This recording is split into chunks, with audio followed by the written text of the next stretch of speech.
Anybody ever listen to the radio show Coast to Coast AM with George Norrie and sometimes with other hosts? Anybody? God, you guys are even less responsive on these video lectures than you guys are in class. Fine. Coast to Coast AM. It's a radio show. It's been around for decades. It's still running in the late night hours and the wee early hours of the morning. It's a radio show that is about ghosts and aliens and conspiracy theories and stuff like that. And I tend to lean a little bit more on the skeptic side on a lot of these things, but it still is kind of I like hearing these kinds of stories and people claiming to have seen things or actually having seen things that might have other explanations. I understand why people want to believe in alien visitation and so on. It's a maybe a bit more fascinating of a version of reality than the bland, boring old world we might live in that doesn't ever get visited by aliens, if that's the case, or whatever. Anyway, I'm kind of into the show. It's interesting stuff, I think. What on earth does this have to do with economics? Well, yeah, I've often left field again, as I often get to, but I'll bring it in. Don't worry.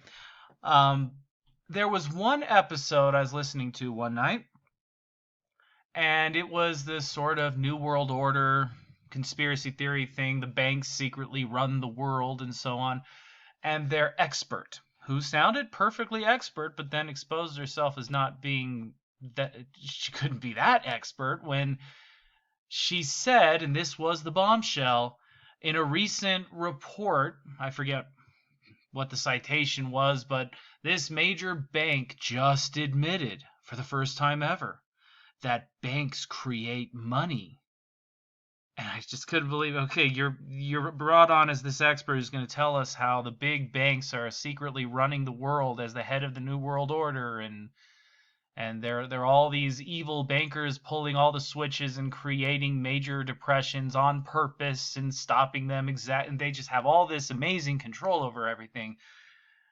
And you're this expert who doesn't seem to be aware that for generations principles of macroeconomics textbooks have described exactly how banks make money. This isn't exactly a big secret. Banks do create money, absolutely. Now, they don't create it in the sense that they print it. That is done by the mint. I remember my son was once confused not too long ago. His class had just gone to visit the Denver Mint, and then I had mentioned something about my students are learning about how banks create money, and he said, wait a minute, I thought the mint does.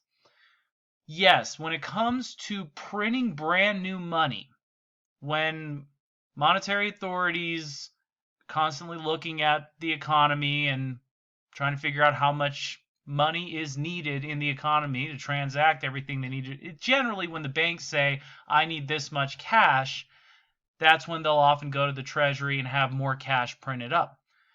And then it'll be sent off to the banks, and banks will give out loans and so on.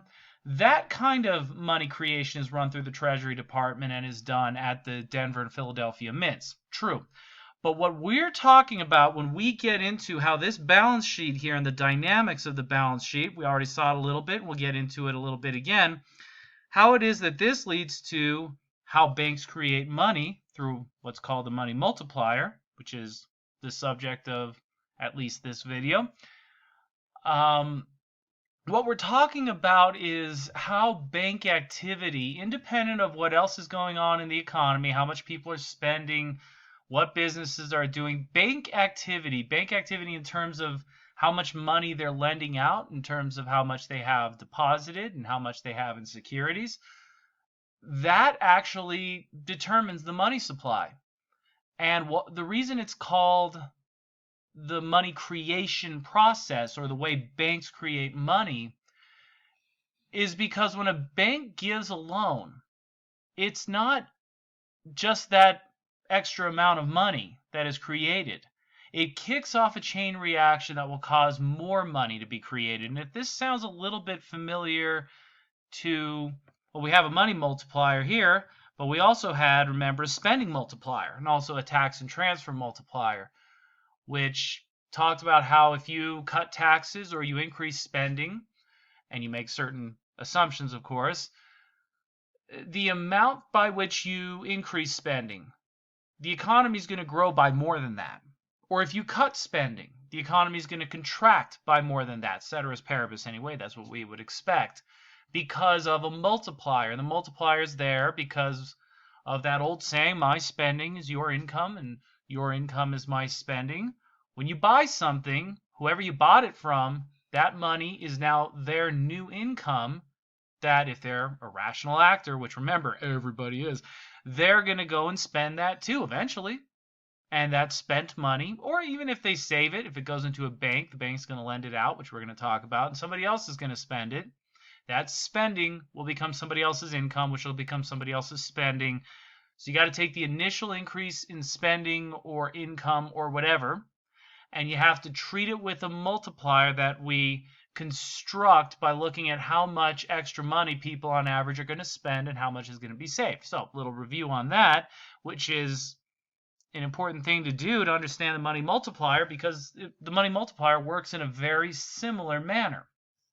Let's go back to this balance sheet to walk through what I'm talking about here.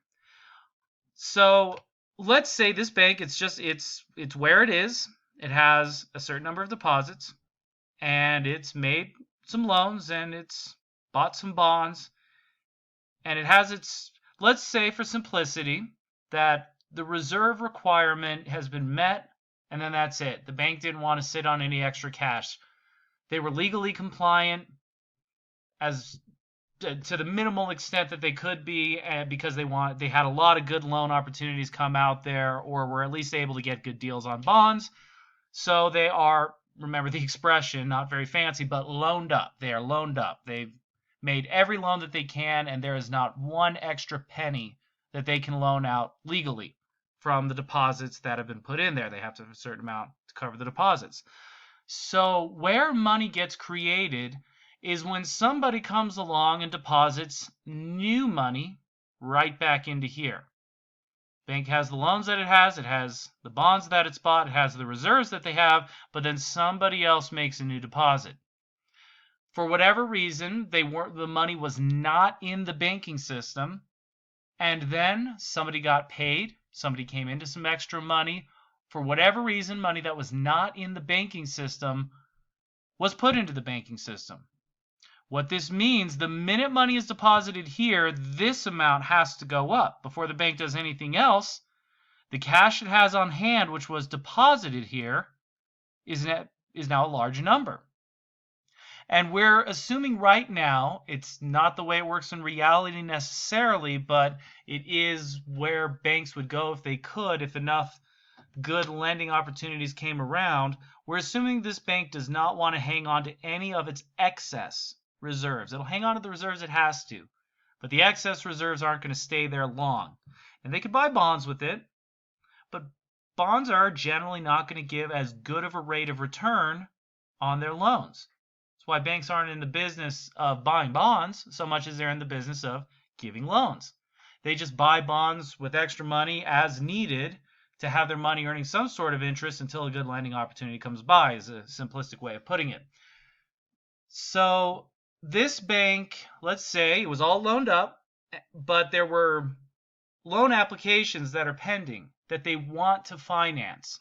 They think it's a good deal. They'll get the money back. This is a low risk thing, people with high credit, whatever, but they don't have the cash, and they were considering maybe selling some bonds or doing something else necessary to raise the cash, but they don't have to do it now, and they weren't necessarily going to do it anyway. They were kind of on the fence. But now that they've got that extra cash there, they've decided, let's go ahead and finance these loans. And so they do, up to the point where the money goes away. And I guess it's, if one person comes along, we'll just say that a lot of people came along and deposited money into the, if this is the entire banking system and all the bank customers, they deposited their new paycheck, the bank doesn't want to hang on to the cash, they want to lend it out. If they do lend it all out, well, then that's new money that people have. And they lend it out to some, it's new for the person who just got that new money. And most of them are going to put it right back in a bank. You get a lot of money, you usually don't want it floating around anywhere. Maybe you're going to give it to someone who they sold you a home, and you give it to the homeowner, who then pays off their mortgage, and then it goes back into the bank anyway. For whatever reason, that money goes back into the bank. It's a new deposit, which increases more excess reserves, which get lent out, which become new deposits. And oftentimes when a bank approves a loan, you become that bank customer, and they just deposit that money in your account. So they got money that they could lend out. They gave it to somebody by just increasing their deposits. No new cash was created here, mind you. New deposits were made in the beginning. They had excess reserves. They lent those reserves out by increasing their customer's bank account, the money in there. So the initial amount of cash they got turned into more cash. And those customers will often take that money and put it in another bank, which will then do the same thing. We're talking about an entire banking system working together in this case to take their deposits, take those excess reserves and lend them out, which people then deposit, creating more excess reserves, which get lent out. You see how this is like the my spending is your income and your income is my spending, where new wealth is generated that didn't exist before. Here, new money is generated, usually through loan applications being approved for productive processes, so it actually does represent, generally speaking, new wealth being created. This is, again, my response to why hyperinflation didn't happen as a result of QE in 2012, and no, we're not going to have to pay for it. It's because real goods and services were created. So in this case, same thing. New money is being created through this process. And like with the multiplier effect, it's tempting to think this will just go on forever, right? If my spending is your income and your income is my spending, that chain reaction just keeps on keeping on. So a $1 change in spending, in government spending, should cause an infinity dollar change in economic growth. But of course, we know that's false, because not all of the money people get is going to be spent. Some of it will be saved. That marginal propensity to consume is what informs our multiplier and tells us when to stop the process, because at every additional step, money's being taken out of the sequence. Your spending is my income, sure, but I'm going to save some of my income before I spend it. And eventually, as money just keeps getting taken out bit by bit by people who just save it in this, again, short-run sequence so that we can have savings, eventually it just ends up being nothing. No new money being spent. The multiplier tells us when we reach that process and we don't have any more additional wealth being created. The money multiplier is the same thing here. Money gets lent out. Whoops, excuse me. Money gets lent out, but when the money's lent out, remember that some of it has to stay in the bank.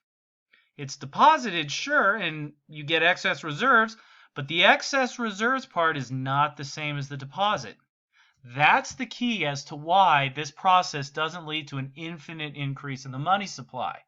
If $100,000 gets lent out in a banking system that has a 10% reserve requirement, or if $100,000 is deposited here, only $900,000 of that $100,000 with a 10% reserve requirement gets lent out. 100 goes in, 900 goes out. That 900 goes back in, and then what is that? 810,000 goes back out. So new money is created, but that process comes to screeching halt eventually because of the reserve requirement. So just like the marginal propensity to consume, which was a percent, told us when that spending multiplier was going to stop multiplying, our reserve requirement is going to tell us when our money multiplier is going to stop multiplying. In other words, the money multiplier, because it's constructed from this reserve requirement, is going to tell us how long this process of new money being created by the extra deposits in the banking system, how long that's going to play out before it runs out. Now remember always that a key assumption we're making here is that every penny gets lent out, which is not always the case, and is again the reason why hyperinflation didn't happen from quantitative easing. All the new cash that banks got, hoping that it would be lent out and stimulate economic activity, there weren't loans that banks wanted to improve, so reserves just went up and the balance sheet just stayed that way. So we'll get into this in more detail in the next